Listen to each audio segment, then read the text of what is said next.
as you know, today we have a wonderful panel discussion all about building strategic alliances. Jenny will lead a panel discussion with Antony and George, all marketing strategists who have built strategic alliances that lead to closed deals and business growth, both for clients and in their own businesses. So again, thank you for joining us. Jenny, Antony and George, I'll hand it on over to you. Thanks, Kate. Really appreciate it and excited to be here today. Now, to start us off, oh gosh, my screen's going a bit crazy.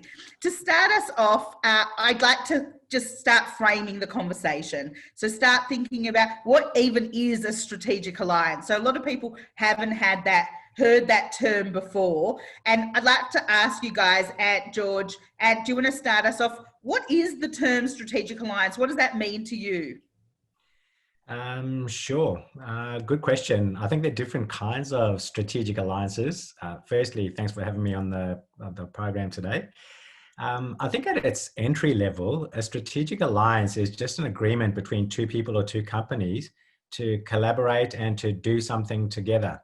I mean, I know it can get a lot more complex than that, and organizations can enter into major alliances with all kinds of contracts and complexity, but really, if we want to take a very simple approach, I'd see it just as an agreement between a couple of people and or a couple of organizations to do something cool together.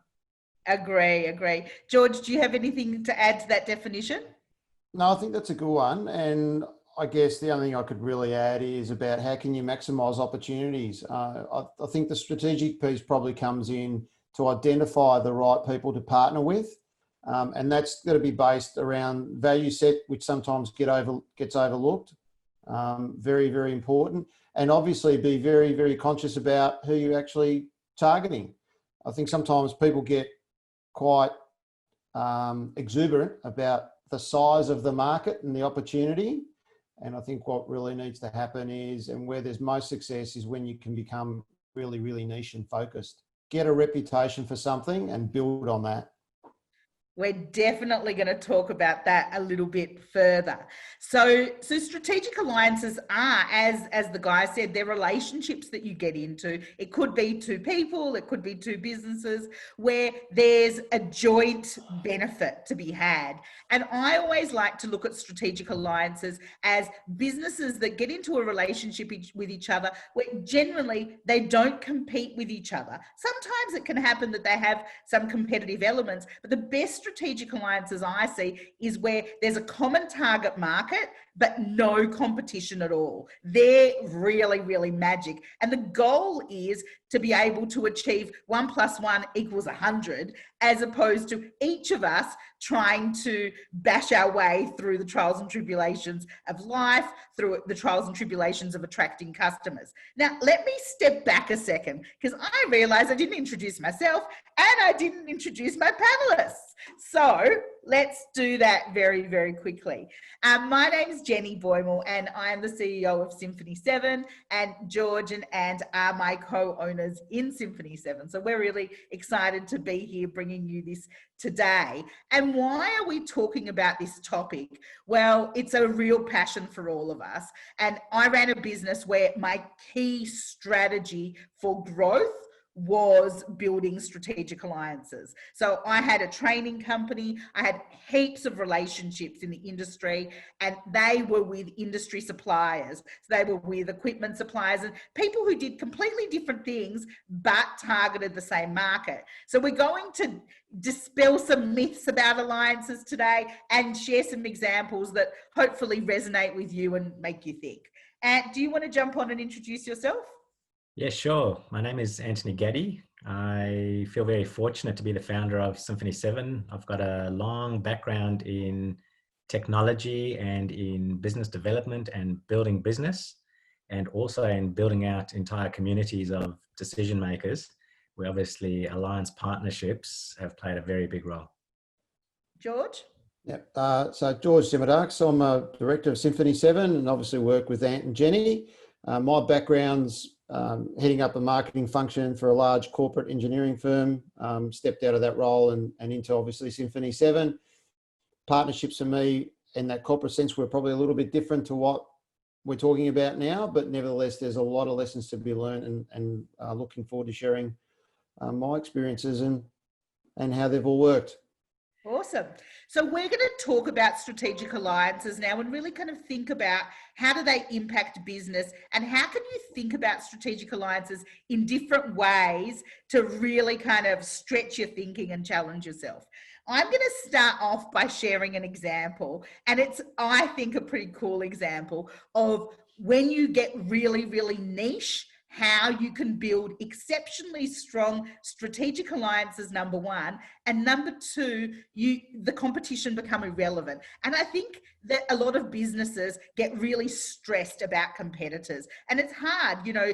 Let's take the property sector, for example. You know, you've got a buyer's advocate and all of their strategic alliances are accountants, financial planners, conveyancers, mortgage brokers. And so everyone in that sector is building relationships with everyone. So that's hard. That's a hard way to build business. Whereas if you think very, very specifically, then the competitors become very, very irrelevant. I'll give you an example from my previous business. So my previous business was training in a very specialized sector of the cleaning industry. So I will take a carpet cleaning business as an example, but you can apply this same principle to any business. So there are thousands of carpet cleaners. They all compete. It's a race to the bottom. Everyone's trying to compete. Not everyone, but most people are trying to compete on price. How low can you go? Now, I'd love to ask you, and please put something in the chat, is that an issue in your industry? Because I think it's an issue in many industries where it's very price competitive and everyone's price sensitive and all customers ask is how much, and people get very confused and not sure how to go about marketing. So let's shift the paradigm. So imagine you're a carpet cleaning business, but you don't just focus on everyone because, you know, most business owners, when you ask them who's your ideal customer, they say everyone. So let's not focus on that for a second. Let's go, okay, I'm going to go very, very deep and very specific. So my ideal customer in a carpet cleaning business is a dog lover. So I just want to deal with dog lovers. So if you go into that way of thinking, then you think, okay, well, who else is also dealing with dog lovers? So you've got pet groomers, you've got vets, you've got pet shops, you've got obedience schools, you've got puppy daycare, you've got like all of these different businesses that specifically also deal with dogs. Now, I don't see any carpet cleaner out there going out and building an alliance with those businesses because generally they're not relevant to them. They'll build relationships with real estate agents, maybe with a cleaning company, maybe with a plumber, you know, with people like that. But they won't go and build relationships with dog groomers. And you become known as the specialist in the industry. And I think that's a wonderful example of strategic alliances. And George, can you guys each share an example of a strategic alliance? George, do you want to start us off first? Yeah, look, I can tell you about one that I worked on fairly recently, pre-Symphony 7, I must admit, and that was actually to do with a beauty parlour, of all things. And that was focused on how we could drive obviously more business. And we looked around and said, well, okay, exactly what you said, Jenny.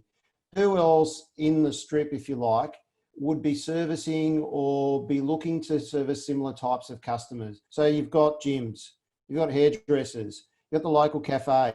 So why not approach them and put together an offer where they can leverage one another's clientele, it'd be the same, and share the opportunity. And the business has grown, or was growing, obviously. Change of model at the moment, as we all know. But that was probably a really quick way of getting something done very, very quickly and most effectively.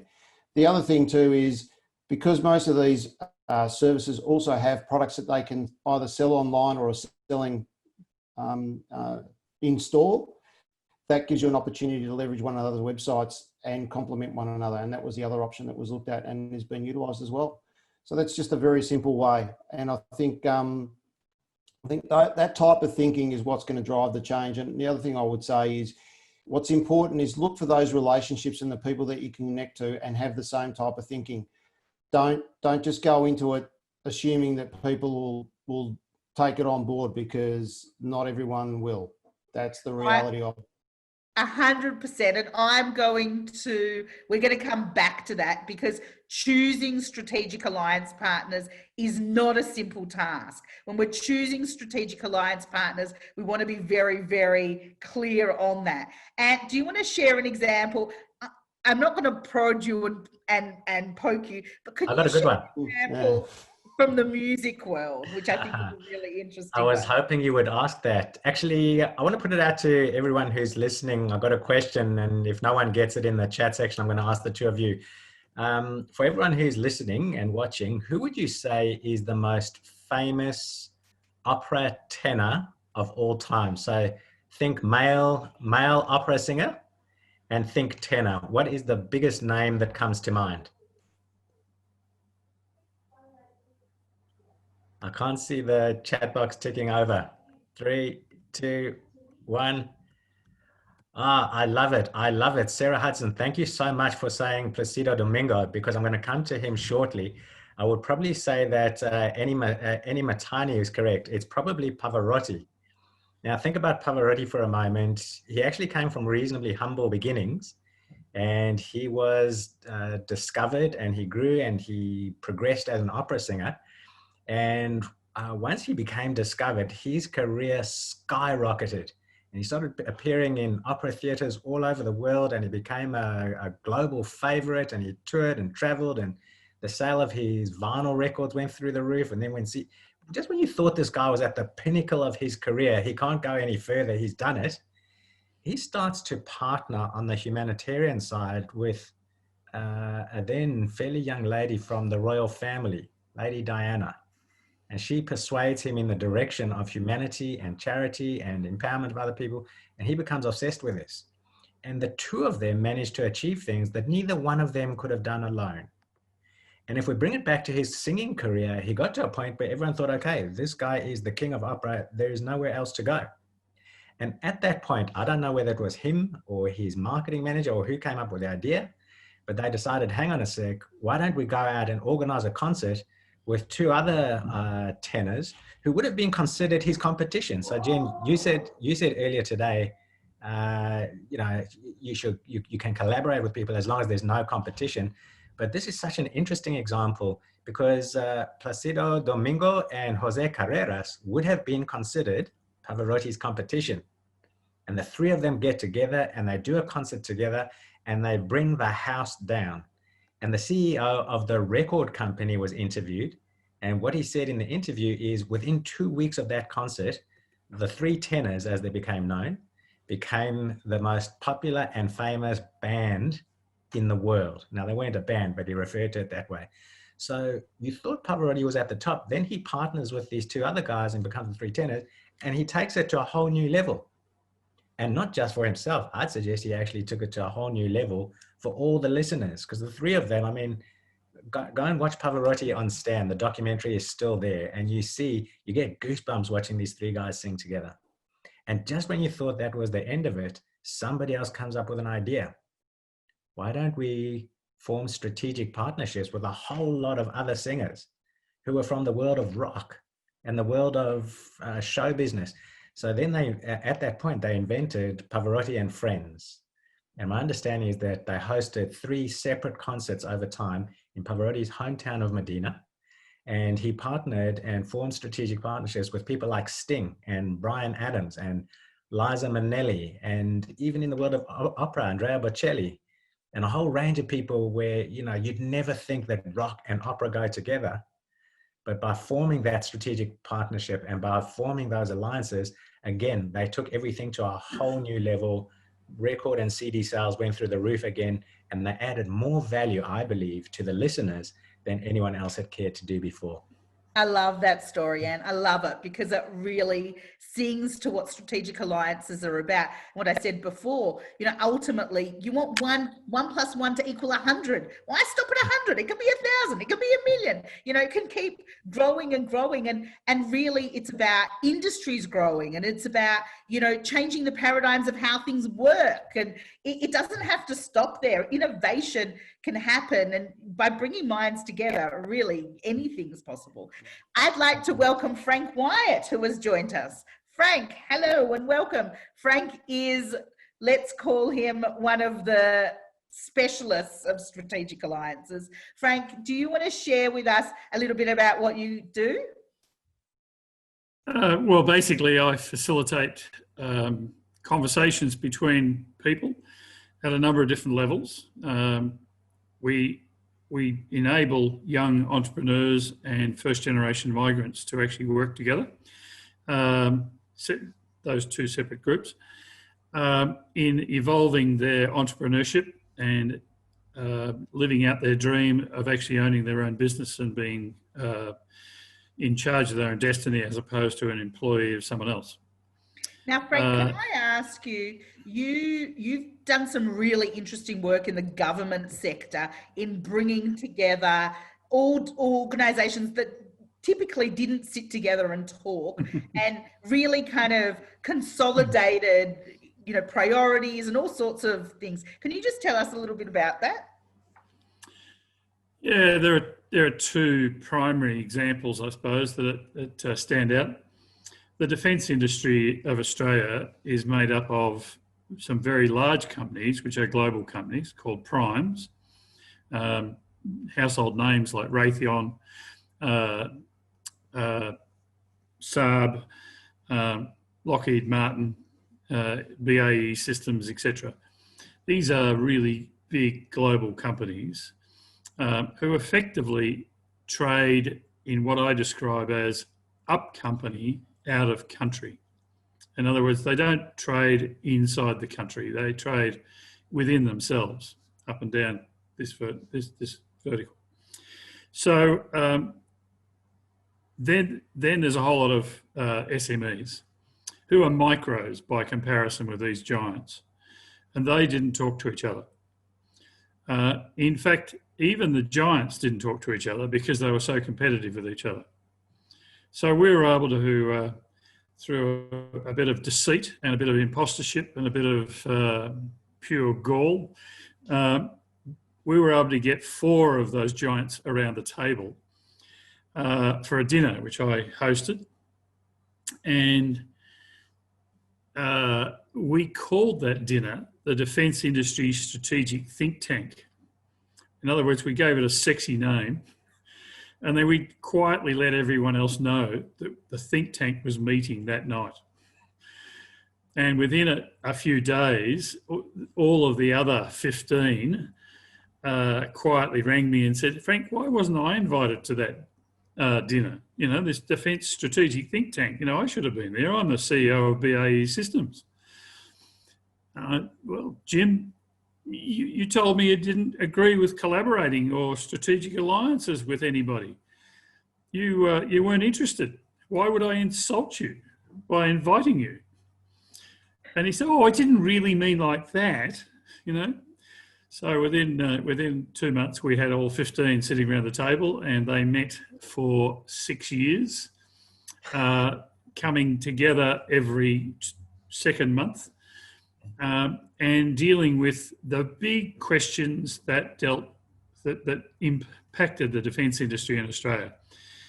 What are the things that a CEO can't solve in their own right, but must solve to be able to operate as a company in an industry sector? I love it. I love it. Thanks, Frank.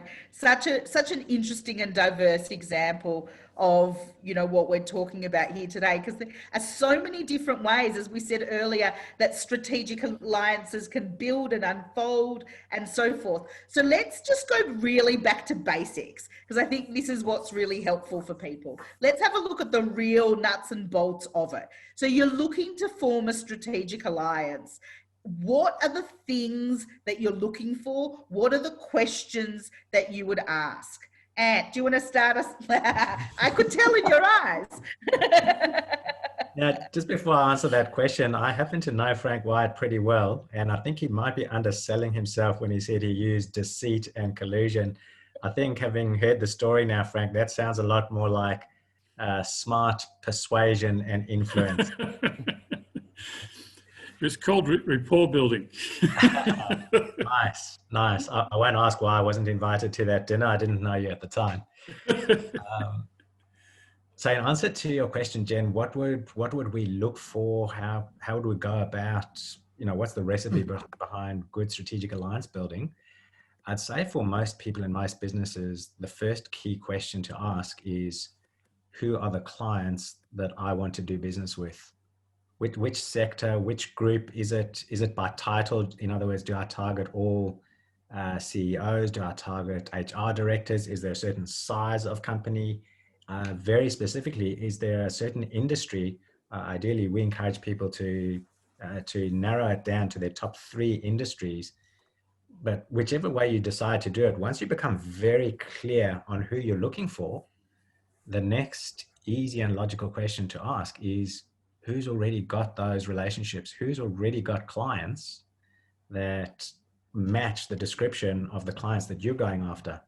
Because if you can find a way to meet those people who've already got the clients, if you can find a way to develop relationships and trust with those people, then foreseeably they can introduce you to all of their clients, and you'd end up saving yourself a huge amount of effort, money, and dare I say, cold calls. I agree with you. I think there are some other questions we could be asking ourselves though. George, what would you be asking yourself? Yeah, so I think we touched on it earlier. I think you need to look at the value set. That's important. The vision, alignment of vision. I believe. Can you talk about the values a bit more? Yeah, I can, Jenny. I can. Good. So I think with one of the things I look at with values is to be very, very clear about your own value set in terms of what you're after and how you go about doing things. And that is very important because you want to make sure that the people that you partner with or the other businesses that you partner with can relate to that and have similar value sets as well.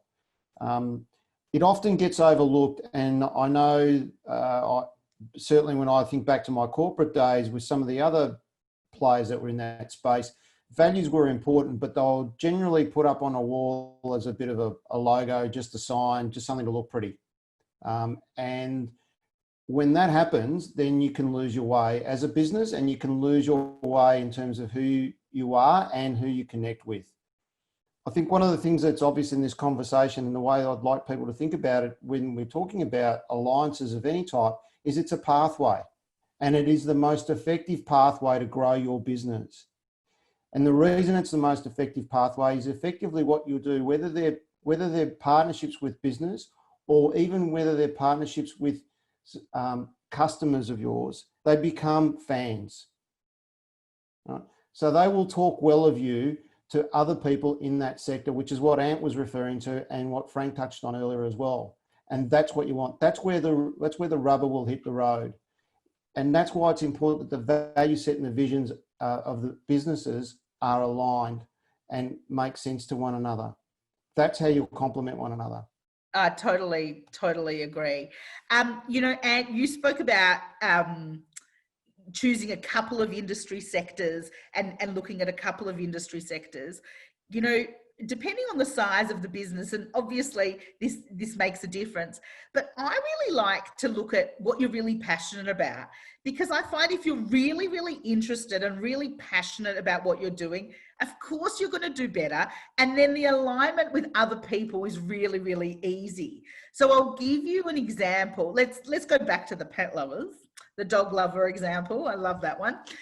So if you love dogs and you love animals and you choose that pathway, so a lot of people, first of all, are scared to choose a very specific niche because they think, oh, well, what about everyone else? Will anyone else come and use my services? But the reality is it doesn't work that way. So I find what actually happens in real life is you get much, much more specialized. So you start learning more and you start going to events with dog lovers and you start to go to conferences with dog lovers, and then you find out what universities are doing some special research and you get involved in research projects, and then you get asked to come and talk at conferences for dog lovers, and you go to dog lover expos, and you surround yourself with those people, and it just becomes, it just grows exponentially from there.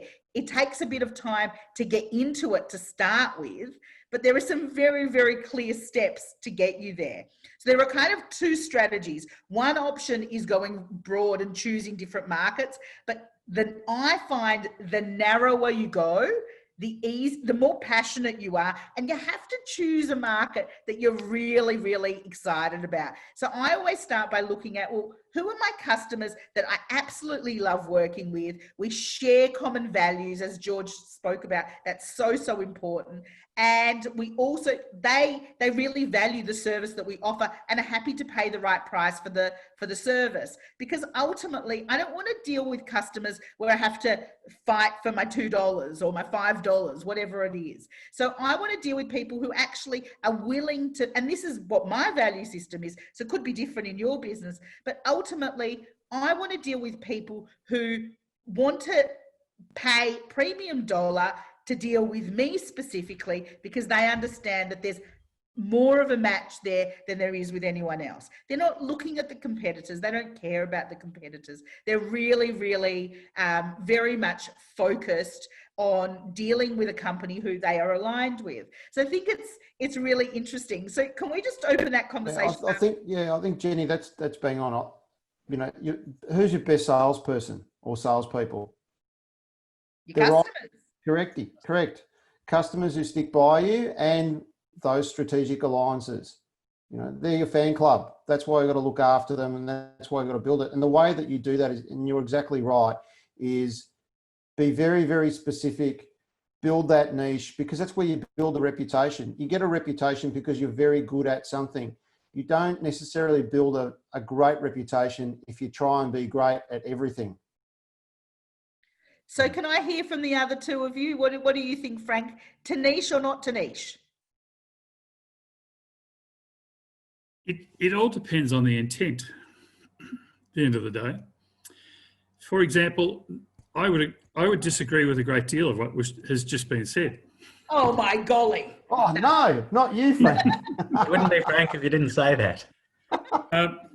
So, for example, if you contemplate the dinner that I called for those CEOs of the global primes, you know, this is the CEO of Lockheed Martin, the CEO of BAE Systems. These are mega million-dollar businesses, right? They didn't go about checking out their values first, as you know, George said. So there was no alignment between their values. What they had alignment around was a core desire to achieve something in the market. And they needed each other to be able to do it. And if that meant crawling over the top of their values to get there, then they would. How they learnt then to share their values and to grow to recognise each other and what each other stood for and how they appreciated each other's different values, but with respect, they could feed back to those core beliefs. So I work on a model that's called the 3 R's. Get to recognise what is critical to the individual, whether it's your customer or whether it's a stakeholder or whoever, and respect that by feeding back to that. Whatever that customer is looking for, that's what you've got to feed. There's no point in feeding them something which you believe is important, because it's got nothing to do with where the customer's looking for a solution. Those CEOs needed masters and PhDs in engineering and systems design and things like that coming out of universities now. And someone forgot to tell the universities to turn on the tap. You know, universities had been reading the tea leaves until we got all those guys together, because and it's now guys and girls. I'm interested to say it was all guys in those days, but the CEO of BAE Systems now a woman, and so's Lockheed Martin. So yeah, it's amazing the change that's taken place. It'd be a much more interesting conversation. Those guys needed things like infrastructure down at the port to actually handle the submarine development. None of that was there. They couldn't deliver their company's services without that infrastructure, and they weren't going to be able to build it individually. So they had to get together and advocate for it collectively. That's Tell a government. really very, very interesting point. And you know, completely different frame. Yeah, it is. It is. And, you know, in my previous business, that was actually quite a critical factor as well. So we sold training, and we had very strong strategic alliances with equipment suppliers in the industry. Now, they needed us, we needed them. It was completely a match made in heaven. The reason they needed us was because customers who were trained bought more equipment because they knew what to buy. They knew that they needed the more sophisticated equipment because that would actually help them get the job done properly. So our customers were a complete prime market. And at the same token, I needed them because in our training, we wanted to make the training sessions as practical as possible. So we needed the suppliers to come for free and use their time and bring their equipment and demonstrate how the equipment worked and let all the students have a play with the equipment so that my students left going, wow, that was such a practical and engaging course. Otherwise, we couldn't deliver our service. So we actually had a very symbiotic relationship with each other and both needed each other a lot. So it was quite interesting. And I want to hit the ball back to Frank there and say that opposite to what Frank said, I am fully in favor of niching it. I can't help but remember the story by a guy called Darren Stevens. Actually, let me ask the three of you and everyone online, what was the greatest selling book of the 90s? Which book was the best selling book? It's actually a series. I was still young then. So was I. Frank's only 2 years older than you, Jenny. What was the greatest selling book of the 90s? There was only one book that was printed more than this series, and that is the Bible. So aside from the Bible, which was the best selling book? Any guesses? No, I was busy selling the Bible. Okay. Jenny Clift has offered a couple of people. Jenny Clift and Kate O'Connor have offered Harry Potter. It was, in fact, the Venus-Mars series. Oh, yeah. And very interestingly, the guy who was the marketing brains behind that extraordinary success is a guy called Darren Stevens, who actually reigns out of Victoria here in Australia. And he partnered with the author of the book. And it's a fascinating story of how they actually got it to become so successful. None of the publishers would publish it. But what they did was they did a road show across America, walking into all the bookshops asking for the book. So the bookshops started calling the publishers to say, have you heard of this book? It's not even on our list. What they did was the publishers called John Gray and Darren Stevens to say, listen, can you publish, can you give us the rights? We want to publish a set because it seems there's a bit of demand out there. They said, don't worry, we've already printed 6,000 copies. We'll ship them to you. You ship them to the bookshops. Then they sent the same troop of people back across America to scoop up all the books off the shelves. So the bookshops went berserk with it. The publishers said, let's put a lot of advertising behind this. Now, why is this story so relevant? Because Darren Stevens, I had the good privilege of meeting the guy in person, and he shared a story about a guy who had a book that he had published all about golf courses in Australia, how to design a really good golf course. And he had the most amazing photography, and he'd taken some of the most fantastic pictures of golf courses around Australia. Darren asked him the all-critical question. He said, who's your niche? And the guy said, what do you mean niche? He said, who are you targeting with this book? And the guy said, well, it's about designing golf courses. I'm targeting the people who design golf courses. Darren said, okay, fantastic. If every one of them buys a book, how many books have you sold? So the guy said, well, I don't know. I've been chatting to my wife to work out if we can double mortgage our house because I want to write a second book, take photos and publish a second book. I'm sure I can be successful that way. Darren said, don't worry about the second book. He said, you know a lot about golf. Tell me something. How many people in Australia have ever hit a hole in one? And I don't remember exactly what the answer was, but it was a very tangible number, say 10,000. And in order to be a hole-in-one, there had to be someone on the course with you. You had to register it with the golf course in a certain number of hours. And what Darren and this guy did, using Darren's skills around niching, let's say there were only 10,000 hole-in-oneers, he said, let's take your book. The first half of the book, we just leave it as is.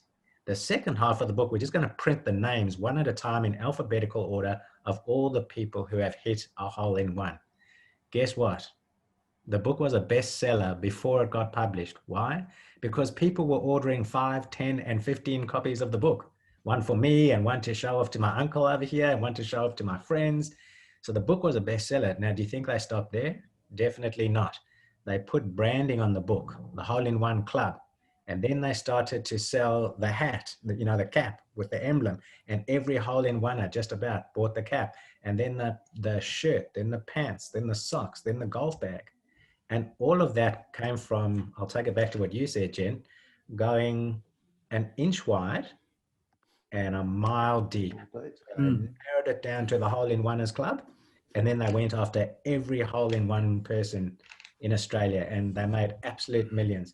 Now, for the other guy, he didn't have to do the second book, and I don't know what his commercial arrangement was with Darren, but let's say it was 50-50. He walked away with absolute millions because they niched. Look, I've seen it time and time again. Especially for smaller businesses. When you start looking at how big the market size really is and how many, it's actually a very, very interesting exercise to do, is really to think about how many customers you want over the next 12 months. Because generally, everyone's focusing in their mind when they're talking marketing, they're focusing on, I need lots, I want more, in Charlie and the Chocolate Factory. But ultimately, when you really look at the numbers and look at how many customers you actually need and want, it's not actually that many. So you can relax and not worry about having to target everyone. You just worry about targeting the customers who you service best, who you really service best. And it's quite a exciting adventure that people go on when they do this, because it really makes a massive, massive impact. Frank, I know you've got some really interesting examples of businesses, because you can niche in different ways. So you can niche in target market, you can niche in service. Frank, I think you've got some really interesting examples of businesses that decided to niche on a very, very specific service. I'm thinking of one in particular. Yeah, well, young Harry is a particular example. Harry started off wanting to build websites and progressively worked out that websites needed SEO and potentially AdWords and Google AdWords and all that type of stuff. Harry focuses on SEO. He has grown a business now that is global. He would be in New York if it wasn't for COVID. He's already in London. His journey was to go to New York next. You have a look at his website and a Studio Hawk and a team of people he's got around him. And he's 22 years of age or something, whatever he is. And this guy said, there are millions of people out there designing websites. I don't want to do that. I'm not certain about AdWords. Even our colleague, Tony Sample, tried to get those two together, but no, they both got different perspectives of the world. One's an AdWords man, one's a SEO man, and Harry's just focused on his focus, and he's delivering and kicking goals. And then to take Ant's example before of your Pavarotti and friends, that's where the world gets really, really exciting. So you go to the top end of the sector where you have these absolute specialists in their very, very specific service or their very, very specific niche, and seeing those guys collaborate is just magic. Yeah. George, do you have a good example? Thanks, Jen. So what I was going to say on those things was that I think that what you need to consider is, and it was mentioned a little bit earlier, is what's the problem the customer is trying to solve? So if you focus on that, then everything else tends to fall into place pretty quickly. It's when people get distracted and they say, I've got a fantastic widget, you should buy it, or I've got a service that's outstanding, and they start to focus on what it is that they've created and believe that it's the best thing, then that's when things can fall a little bit out of shape. And in a diverse business like the one that I worked in, certainly the customer base was very, very diverse, which is going to contradict what I was saying earlier, but I'll come back to it.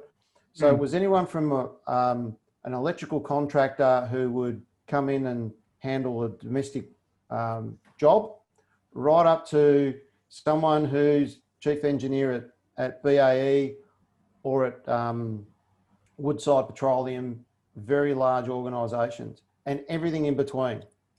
Now, you'd say, well, that's not a niche. No, it's not. But what would happen is the business was very, very clear about the different problems that needed to be solved, that customer needed to have solved. So everything was pitched accordingly. It wasn't one size fits all. The sales team was geared towards those sectors and those types of customers. So the messages were very, very consistent. It wasn't a case of saying, well, we can do everything.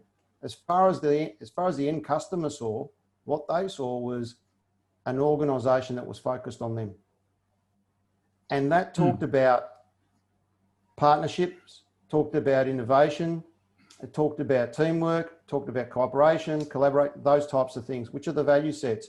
And I think when you start looking at who you partner with, strategic alliance or otherwise, they're the sorts of things that you start to look for to get those connections happening. But the key question is definitely, in my opinion, to ask what is the problem the customer is trying to solve, not the one that you're trying to solve, your customer is trying to solve. Exactly right. Exactly right.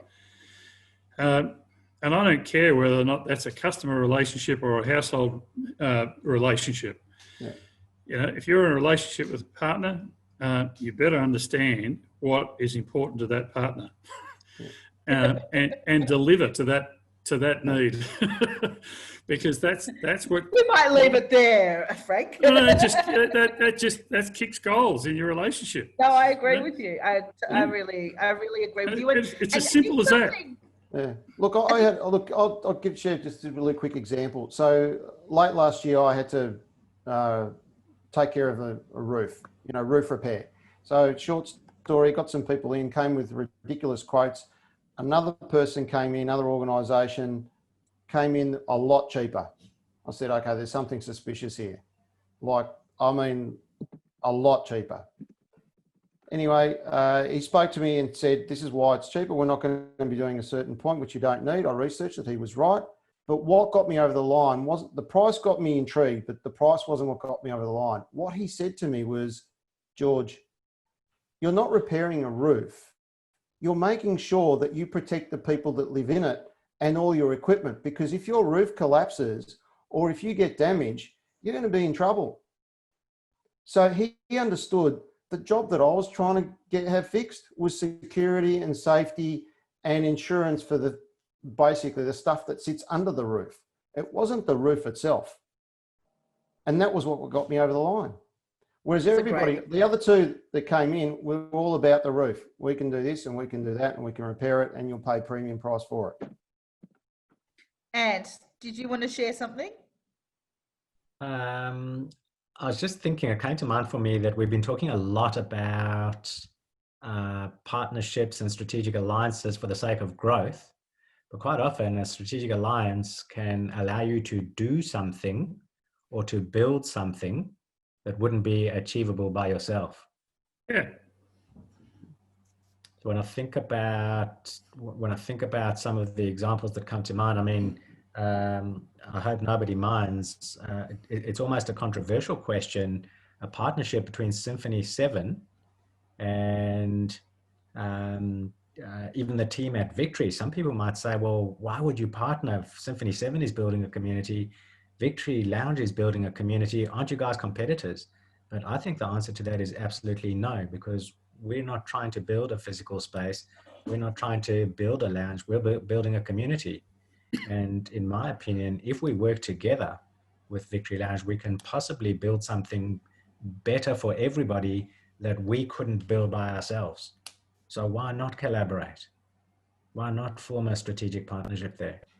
I think even if we look at Symphony 7 itself, I founded the business, I don't know, July of last year, but the real acceleration took place when we began to work together, when Jenny, you came on board and George, you came on board, and we started talking to people like Frank and the ambassadors, once all of those collaborations, and I'm going to loosely use the word here, strategic alliance partnerships came about, things could accelerate much quicker. I think if I had attempted to do all of this myself, I would still be 9 months behind where we are now. We like to think so, yes. Yeah, True fact. it's just, hey Jen, it's just you and I. It's all you and I. I know. We'll tell Thank you, everyone. ladies and gentlemen. It's been a pleasure. I think what we might do now is open to some questions. Does anyone have any questions? And what I'll ask you to do, Kate, if that's okay, is to bring the person up onto the panel and actually ask the question. Yeah, absolutely. So I actually have a question that was sent to me. I'll just see if they're here. Bruce, yes. So Bruce, I'm going to promote you to panelists so you can join them. If you'd like, you can ask the question. Otherwise, I can read it out for you. Hey, Bruce, thanks for joining us tonight. Do you want to unmute yourself?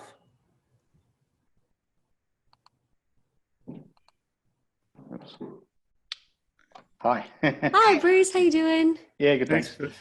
Hi. Yeah, I just have a question. I've got a situation with someone has sort of strategically fits with my business. They've taken me into a client of theirs. I'm bringing some expertise that they don't currently have, and we're both trying to win this business together. However, there's obviously going to be one potential billing relationship.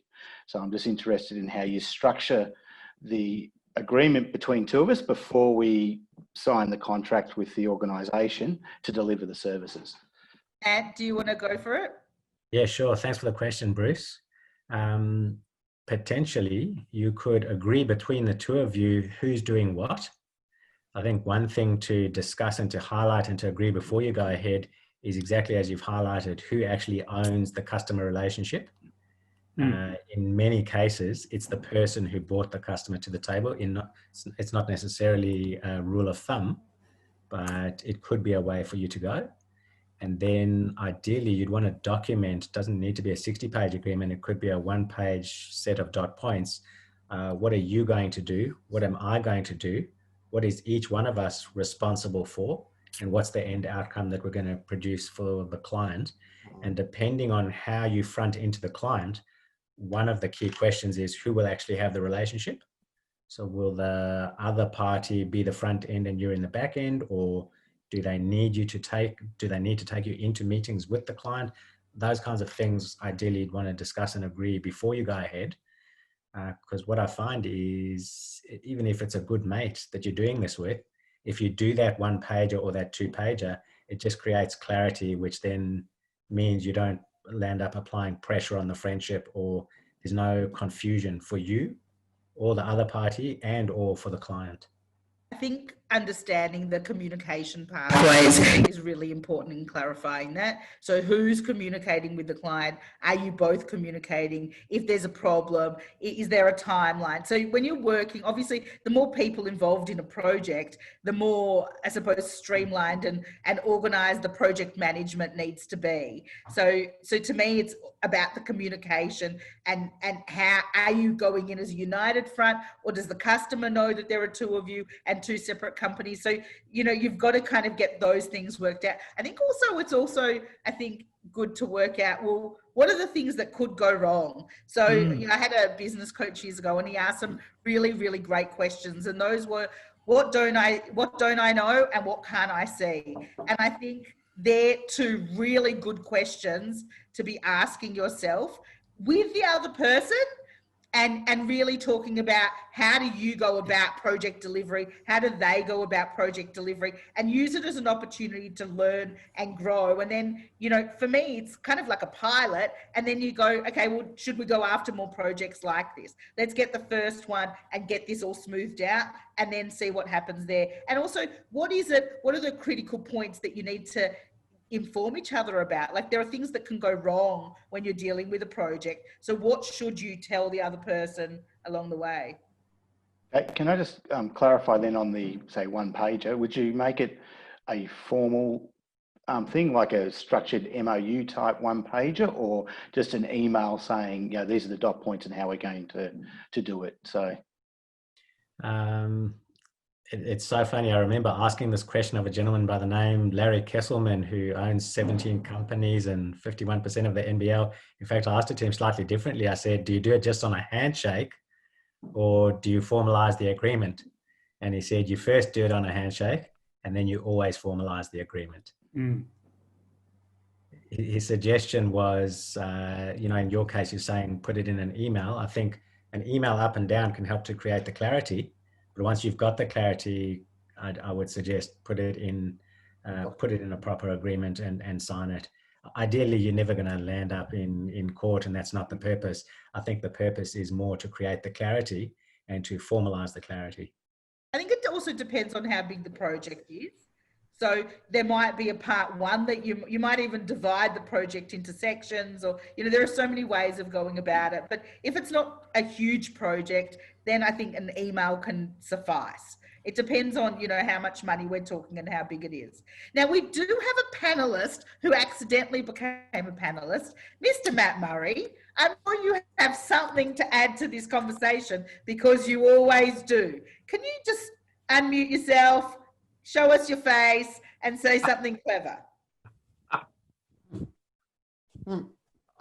No, I can't show you my face. I haven't put my makeup on, but thank you very much. I blame Frank White for this trick of getting me on the panel when I wasn't meant to be here. Thanks, Frank. You asked. Matt, you deal with businesses in the customer acquisition side of things. What's your thoughts on strategic alliances?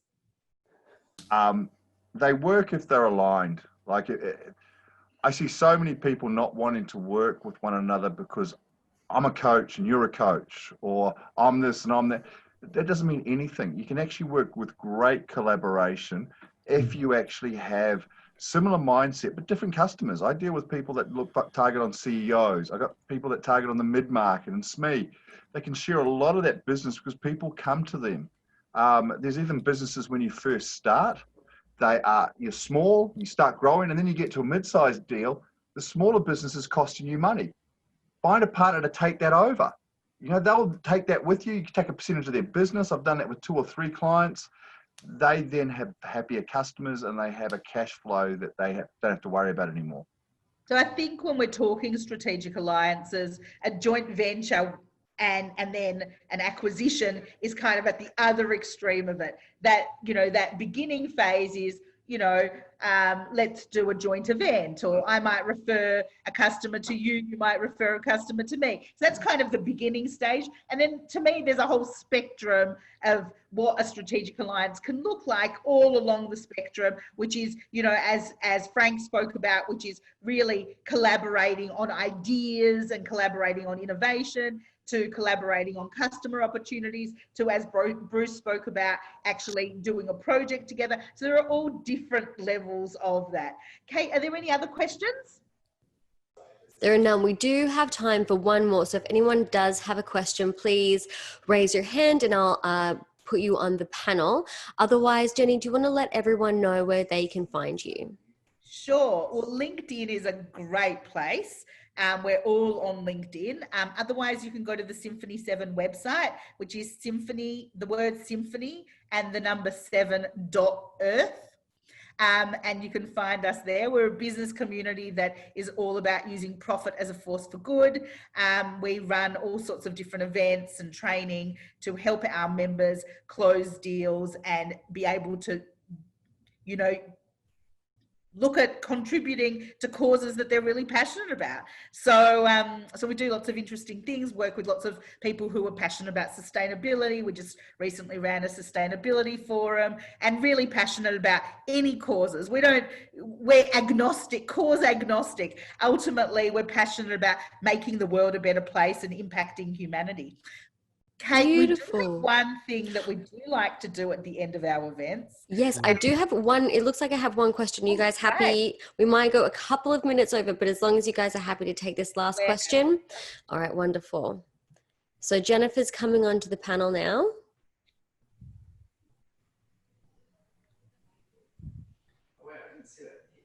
Hey guys, I'll just wait for my camera to catch up. Hey Thanks, guys. Jennifer. So my question is about having a partnership in place where it's a one-sided affair. So we're giving work to somebody and nothing's coming back. So how do you manage that sort of situation and I guess, either end it, or do you, but yeah, just very one-sided. We're giving lots of work, nothing's coming back. So I might start that off, and this might go in a different direction, and then Ant, if you want to jump in. So to me, there are lots of strategic alliances, as we said, can go in all shapes and sizes. And I find like a great way to look for a strategic alliance is people who need services before you and after you. So, you're selling a service and they might need something else. I find that in some relationships, it's easier for referrals to happen in one direction than in the other direction. So it depends on if it's a case like that or not. And I find ultimately some people are better at referring than others. When people who are good at referrals, I find, are generally really good at asking questions and inquisitive and really kind of care about the customers a little bit broader than just the service that they're offering. So not everyone's like that. Some people just come in, deliver their service and go. And so they don't end up getting exposed to those more strategic conversations that create opportunity for referrals. So number one, I would ask, are you aligned in terms of values? Are they delivering a really good service to your people? So that's number one. But number two is really around, do you just have to have one service provider? So I, for example, in my business had relationships with all of the equipment providers. Now, not all of those relationships were equal, but the question would be, would it serve you maybe to open it up and have a variety of service providers? Do you have to just have that one? So could you have maybe one service provider that maybe you had a more mutual referral relationship with? You have this service provider for a very specific type of customer. I like to match people. When we would refer to suppliers, I was always looking at, well, what was that person like and who would they best work with?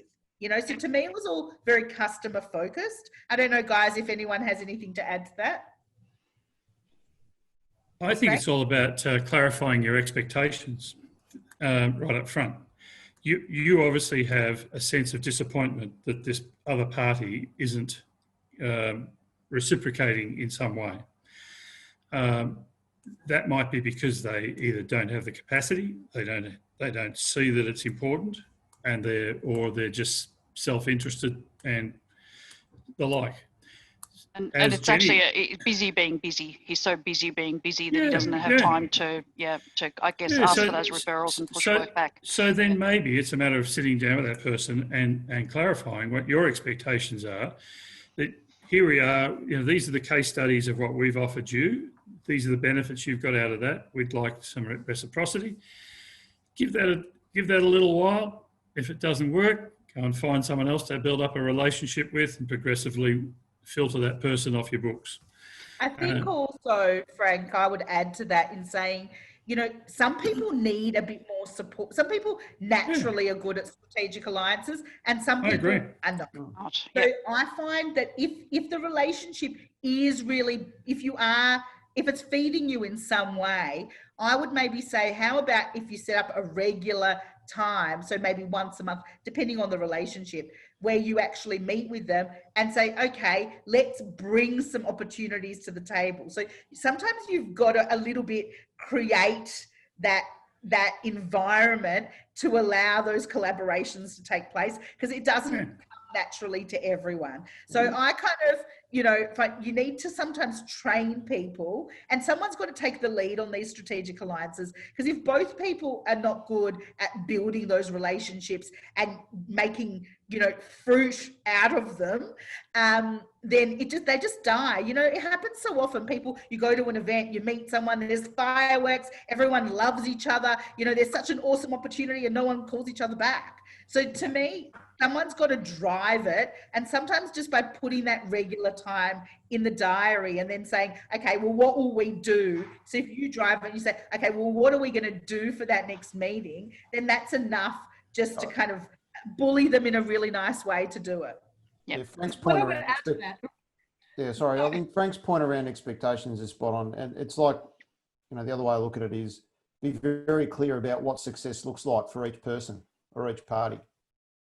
Because it, you know, it may not be about a number; it might be about something else. Mm. And I think for us in this particular relationship, you know, young guy starting his business, you know, for us, part of it was kind of helping him out with building his business. And we've got commission on some. I noticed there was a comment about that, you know, and it was really, I guess, in a way about a little bit of us giving back and helping him to learn and grow. And we've got to the point now where we just don't do anything because it just wasn't being, I guess our time wasn't being valued. So it was more a question about, you know, was there anything else that we could have done in that situation? Yeah, definitely. Well, guys, I'm so sorry to interrupt, but I do feel like we kind of have to wrap up, especially if, Jenny, you want to end it on a particular note. Excellent. Well, I'll Jen, I want to know, it looks like there's so much space at the Victory Lounge behind Wendy there. I'm sure we could get at least 5 meters between people and still have a lot more people in there. I've missed the lounge, Wendy. oh, thank you for that, Ant. From your lips to Daniel Andrews' ears, and we'll have to get some special masks as well. So, you know, and We can supply those. Exactly. Thanks, Frank. Hopefully we'll be back there soon, Wendy. We do miss it. We miss our little round table.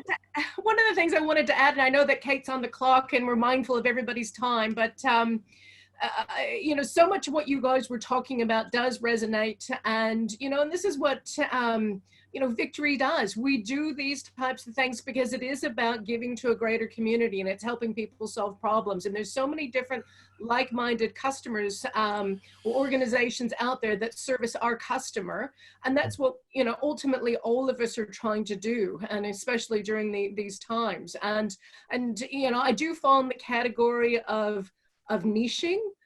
Take on board Frank's story, and I kind of went, okay, yeah, all right, points there as well, Frank. But I do believe in that niche. Somebody got me involved with a conversation yesterday and was talking about, you know, a different opportunity, and I said, it's outside of what we do. This is who we service. This is what we're about. This is how we go about it. That's a great business opportunity, but that's not within our model. And so I think it's just really understanding, and then it's just about values. Yeah, agree. Yeah, totally agree. So we like to end events on asking everyone what makes you optimistic. And so some of us have answered that question before, but some of us have not. So Wendy, do you want to start us off? What makes you optimistic? Oh, you know, for me, it's just the way that I'm naturally wired, but it's also funny because I get optimistic because of the people that I choose to surround myself with. So working with other people, because it goes back to values, isn't it? Because I don't have all the answers to solve problems myself, but working with others, George, I didn't know that. But now that I do, great, I'm solving the problem. So yeah, that's that way. Kate, what makes you optimistic? I mean, gosh, it's definitely not as good as Wendy's, but I'm really optimistic about redoing my study at the moment. I've been looking at pillows online and what throws I'm going to get and the house plants that I'm definitely going to kill. So yes, that is what I'm optimistic about. Love it. Frank, what makes you optimistic? Working with young people. Oh, beautiful. Fantastic entrepreneurs. George, what makes you optimistic?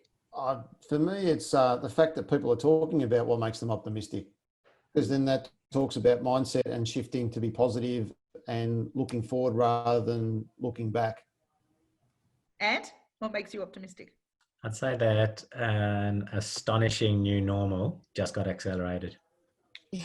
Agree. I'd love it if you put your comments in about what makes you optimistic. We have a great relationship with the Centre for Optimism, and we absolutely love asking the people that question because it makes you realign your thinking and actually think more optimistically. Jenny, do you want to jump on and tell us what makes you optimistic? Sure, probably a little bit like Frank. I work with a lot of entrepreneurs and particularly the young ones in that sort of startup phase in businesses up to 250K. I do a lot of work with and just seeing how they're looking for opportunities, even businesses that have been really affected through COVID, just, you know, looking for opportunities and how can we think strategically and find something good in all of this shitstorm. Bruce, what makes you optimistic? Well, I guess I do see a silver lining to very dark clouds at the moment regarding the evolution of technology's role in benefits coming out of the new way of working. Matt? Matt, be excited? I'm very excited. I get to spend so much time with my young kids. I take 1 o'clock to 2 o'clock off every day. We go treasure hunting, we go kick a football, build a fort, and I tell you what, there's nothing more exciting or optimistic about that sitting into your next meeting. I think that's just what I just said. Reaffirmed my point, I think. Thanks everyone for joining us. Thanks Victory officers for having us. We loved being here and see you guys soon.